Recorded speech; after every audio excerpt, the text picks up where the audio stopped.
उत्तर प्रदेश के परिषदीय प्राथमिक विद्यालयों में पिछली 69,000 सहायक अध्यापकों की भर्ती में 70,000 पदों को जोड़ने की मांग अभ्यर्थियों के द्वारा की जा रही है। क्या है पूरा मामला, जानना आपके लिए बेहद जरूरी है अगर आप बीएड बीटीसी कंप्लीट कर चुके हैं और प्राथमिक स्तर की शिक्षक भर्ती का वेट कर रहे हैं।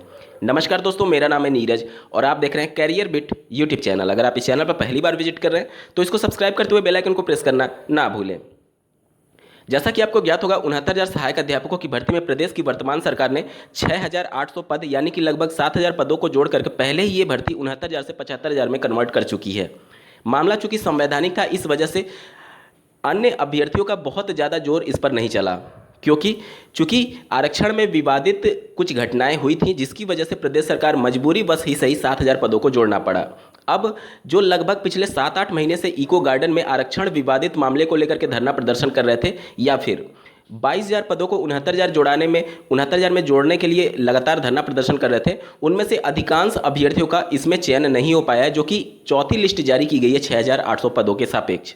अब उनके द्वारा ये देखा गया कि चूंकि अभी तक उनकी लड़ाई सिर्फ आरक्षण विवादित मामले को लेकर के हो रही थी और इस मामले के अधीन पदों को जोड़ने के बावजूद भी उनका जब चयन नहीं हुआ, तो उन्होंने फिर ये अनुमान लगाया कि अगर 22,000 पदों को जोड़ दिया जाता है तो क्या उनका चयन हो पाएगा। फिर उनको ये एहसास हुआ कि 22,000 पद को भी जोड़ दिया जाता है तो भी उनका चयन नहीं हो पाएगा।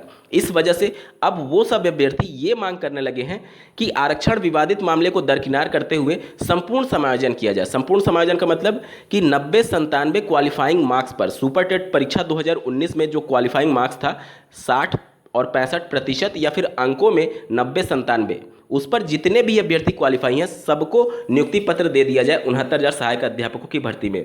अब इसका क्या व्यापक असर पड़ेगा इसको समझिए। 90-97 क्वालिफाइंग मार्क्स पर कुल 1,46,000 अभ्यर्थी 69,000 सहायक अध्यापकों की भर्ती में सफल घोषित किए गए थे पीएनपी के द्वारा। अब उसमें से 69,000 का चयन हो चुका है और लगभग 7,000 पद और ज़्यादा जोड़ दिए गए, यानी कि 75,000 का चयन हो चुका है। अब 1,46,000 में से अगर आप 75 को घटा देंगे तो लगभग 70-71 के आसपास संख्या बचती है, जो कि अभी भी पास है, लेकिन उनका चयन नहीं हो पाया है। अभ्यर्थी यही मांग कर रहे हैं कि इन सभी अभ्यर्थी जो लगभग 70,000 हैं, इनको भी नियुक्ति पत्र दे दिया जाए। और इसके लिए वो क्या प्रयास कर रहे हैं इसको आप समझिए। जैसा कि आपको ज्ञात होगा, इस समय विधानसभा चुनाव 2022 का बिगुल बज चुका है। प्रदेश की जितनी भी पार्टियां हैं, चाहे सत्ता दल हो या फिर विपक्ष की पार्टी हो, वो हर वो कोशिश कर रही है जिससे वर्तमान में जो भी मुद्दे चल रहे हैं, और इस समय 69,000 सहायक अध्यापकों की भर्ती का मुद्दा बहुत ज़्यादा हाईलाइट है उन प्रदेश की वर्तमान विधानसभा चुनाव मुद्दे को लेकर के, क्योंकि जो भी सत्ता दल पार्टी से रिजाइन कर रहे हैं मंत्री, वो 69,000 का जिक्र जरूर कर रहे हैं इसमें आरक्षण विवादित मामले को लेकर के।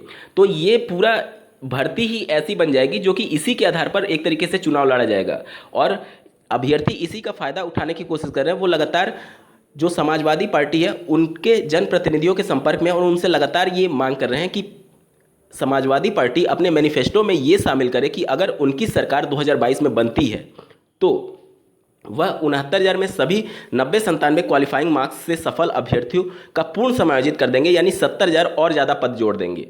अब क्या ये समाजवादी पार्टी ऐसा कर सकती है? बिल्कुल कर सकती है। अगर उन्होंने अपने मैनिफेस्टो में इस प्रकार का जोड़ा तो निश्चित तौर पर वो दबाव में आएगी जब उनकी सरकार बन जाएगी। और इसके पहले भी वो ऐसी गलती कर चुके हैं जब शिक्षा मित्रों का संपूर्ण समायोजन प्रदेश की तत्कालीन सरकार के द्वारा वर्ष 2017 में किया जा रहा था। वर्ष 2017 में जब समाजवादी पार्टी के द्वारा शिक्षा मित्रों का समायोजन किया जा रहा था, वो भी संवैधानिक नहीं था, और अगर 70,000 पद 69,000 में जोड़ दिए जाए तो ये भी मामला संवैधानिक नहीं है। लेकिन फिर भी प्रदेश की उस समय की तत्कालीन सरकार ने नियमों को तोड़ मरोड़ कर बिना टेट क्वालिफाई शिक्षा मित्रों को समायोजित कर रहे थे, और इस वजह से ये मामला माननीय सुप्रीम कोर्ट में गया, जहां पर माननीय सुप्रीम कोर्ट ने शिक्षा मित्रों को सीधे परमानेंट ना करके उन सभी सीटों पर ओपन कंपटीशन के माध्यम से अभ्यर्थियों को मौका देने की बात दोहराई, यानी कि नए बीएड बीटीसी कंप्लीट कर चुके अभ्यर्थियों को भी ओपन कंपटीशन के माध्यम से उनको भी शिक्षक भर्ती में शामिल कराने के लिए प्रदेश सरकार को निर्देशित किया। अब जो अभ्यर्थी लगातार ये मांग कर रहे हैं कि संपूर्ण समायोजन कर दिया जाए, तो ये प्रैक्टिकली संभव भी नहीं है। हालांकि आप देखेंगे उनका तर्क ये हो सकता है कि दूसरे राज्यों में संपूर्ण समायोजन किया गया था, देखिए, अगर पदों की संख्या कम रहती है तो उसमें किसी को भी बहुत ज़्यादा परेशानी नहीं होती है, लेकिन यहाँ पर पदों की संख्या आप इतना देख लीजिए, एक तो पहले ही 75,000 हो चुकी है, 69,000 में 7,000 पद जोड़ करके, और अब 70,000 की मांग कर रहे हैं। अभ्यर्थी ये दावा कर रहे हैं कि बहुत से अभ्यर्थियों का इधर उधर चयन हो गया होगा। मान लीजिए 20,000 अगर वो चयन हो भी गए होंगे, तब भी 50,000 पद और ज़्यादा जोड़ना अपने आप में एक विवादित मामला हो जाएगा 69,000 सहायक अध्यापकों की भर्ती में। तो ये तो तय है कि अगर समाजवादी पार्टी के द्वारा संपूर्ण समायोजन की जाती है तो फिर ये मामला माननीय कोर्ट जाएगा, क्योंकि लगातार पिछले 3-4 साल से अभ्यर्थी नई शिक्षक भर्ती का वेट कर रहे हैं, और नई शिक्षक भर्ती करने के बजाय लगातार पिछली भर्तियों में आप पदों को जोड़ते जा रहे हैं। अब देखिए पूरा ये खेल क्या है। चूंकि आपको ज्ञात होगा कि बीएड को उत्तर प्रदेश में प्राथमिक स्तर की शिक्षक भर्ती में 69,000 से मान्य किया गया था। उसके पहले वर्ष 2011 में एक भर्ती आई थी 72,825, उसमें बीएड प्राथमिक शिक्षक भर्ती में मान्य था।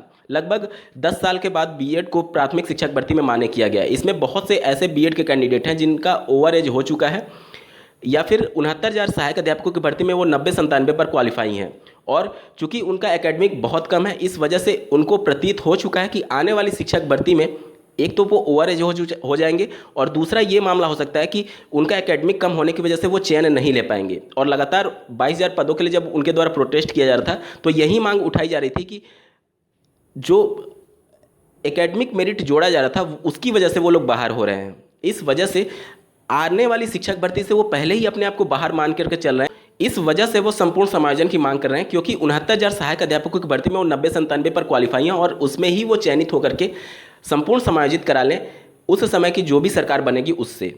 इस वजह से वो संपूर्ण समायोजन की मांग उठा रहे हैं, लेकिन इसका पूरा प्रभाव नई प्राथमिक स्तर की शिक्षक भर्ती का वेट करने वाले अभ्यर्थियों पर पड़ेगा।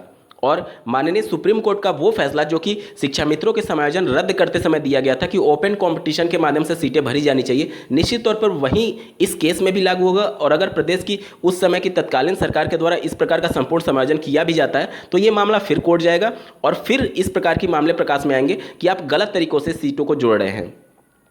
क्योंकि अभी जो 6,800 पदों की लिस्ट जो जारी की गई है उसमें एक ऐसा गुट भी माननीय कोर्ट में पार्टी बना हुआ है जो कि इन पदों पर ओपन कंपटीशन की मांग कर रहा है। जब 6,800 पद जोड़े जा रहे हैं, जो कि मामला संवैधानिक था, क्योंकि आरक्षण में घोटाला हुआ था, इस वजह से पद जोड़े जा रहे थे। अब आप सिर्फ संपूर्ण समायोजन के लिए अगर पद जोड़ेंगे तो निश्चित तौर पर यह मामला फिर कोर्ट जाएगा, क्योंकि ये मांग संवैधानिक है ही नहीं कि सभी क्वालिफाई किए हुए अभ्यर्थियों को नियुक्ति पत्र दे दिया जाए। आप लोग का क्या कुछ कहना है कमेंट करके जरूर बताइएगा, और ऐसे ही महत्वपूर्ण अपडेट के लिए इस चैनल को सब्सक्राइब करना ना भूलें। इस वीडियो को देखने के लिए आपका बहुत बहुत धन्यवाद। भगवान करे आपका दिन शुभ हो।